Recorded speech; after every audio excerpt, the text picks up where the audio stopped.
তো আজকে একটু চলে আসলাম ঘুরতে, গিয়েছিলাম কলেজে, তো বন্ধু বলল চল ঘুরে আসি।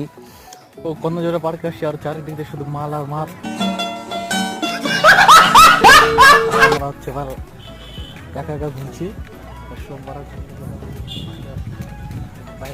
তো গাইস, বন্ধুর কথা শুনে মনে হলো এটা সিঙ্গেলদের জন্য মোটেও সুবিধা না, এটা কাপলসদের জন্যই পার্কটা বানানো হয়েছে। এই যে এখানে যেহেতু দুটো কাপলস বসে আছে আর আমরাই সিঙ্গেল ঘুরছি এখানে।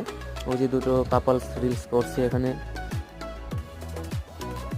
তো চলো একটু তোমাদেরকে দেখাচ্ছি, ওদিকে ঘুরতে গেলাম একটু আমরা।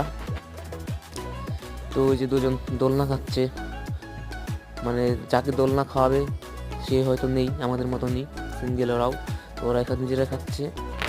তো একটু এদিকে চলে আসলাম ঘুরতে, ওই যে এখানে মনে হয় ফ্যামিলি নিয়ে আসছে এরা, বাচ্চা যেহেতু দেখতে পাচ্ছি। তো ওই যে সামনে দেখতে পাচ্ছে দুটো বাউল শিল্পী দাঁড়িয়ে আছে, তো বাউল শিল্পী দেখে বন্ধুর গান